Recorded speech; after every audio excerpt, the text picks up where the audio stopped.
প্রিয় ভাই বন্ধুরা, যারা ক্রিকেট প্রেমী, আমরা আমরা ক্রিকেট খেলা দেখি এবং এনজয় করি। আমার একটা জিনিস মাথায় আসে না, আপনারা আসলে এই জিনিসটার উত্তর দেবেন, অবশ্যই কমেন্ট বক্সে কমেন্ট করবেন, যে একটা ক্রিকেটারের বেতন 5 লাখ, 7 লাখ, 10 লাখ টাকা কিভাবে হয়? তারা কি বিসিএস ক্যাডার না? তাও না।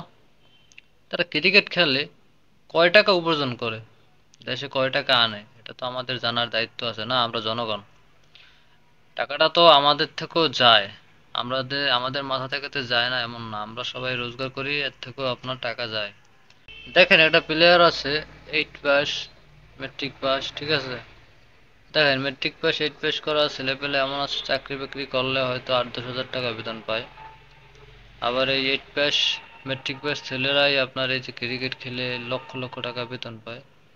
আসলে এটা কোনো দিকে মেলে কিনা, আমার সূচিতে মেলে না, বুঝছেন? আপনাদের মেলে কিনা আমি জানি না।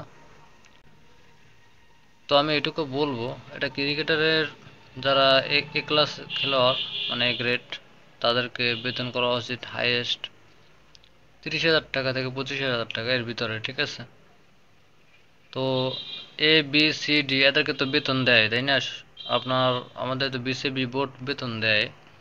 তো বেতন দিলে এরকমের পর্যায়ক্রমে কমতে কমতে আসা উচিত, যেহেতু তারা এবারও এই যে বিশ্বকাপে সেমিফাইনাল খেলতে পারে না, তো সুপার 8 পর্যন্ত খেলছে, এখানে যে কিছু টাকা পেয়েছে, ঠিক আছে? তো টাকাটার দ্বারা দেশের কি উপকার হইলো? দেখেন, 5 কোটি না 10 কোটি টাকা আনছে তা আমি জানি না। তো যে কয় কোটি টাকাই আনুক, দেখেন এতে কয় মাস বেতন দিব ক্রিকেটার?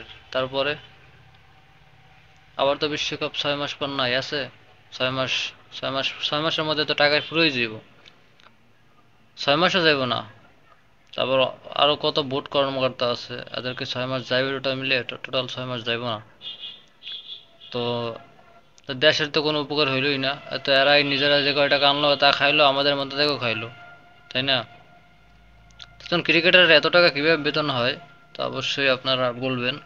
আর আমি চাই না যে একটা ক্রিকেটারের এত টাকা বেতন দেওয়া হোক। অবশ্যই বেতন কমানো হবে, কমানো হোক। আসলে এটা আমাদের দেশে না, বিভিন্ন দেশেই দেখতে চলতে আছে। কোন দিক দিয়ে চলে আমি জানি না, বিভিন্ন দেশের প্লেয়াররা ক্রিকেট খেলে, ভালো করে। দেখেন, আপনি জিম্বাবুয়ের তো ভালো টিম দেখেন, ওরা কিন্তু টি-20 খুব ভালো পারফর্ম করে, আমাদের বাংলাদেশের থেকে কিন্তু অনেক শক্তিশালী টিম, ঠিক আছে? ওরা বিশ্বকাপের মতো মঞ্চে খেলতে পারে না, যেটা দুর্ভাগ্য।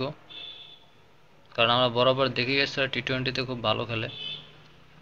যাই হোক, তো এটাই হয়েছে আমার প্রশ্ন। আর আপনারা আপনাদের মন্তব্য অবশ্যই কমেন্ট বক্সে জানাবেন।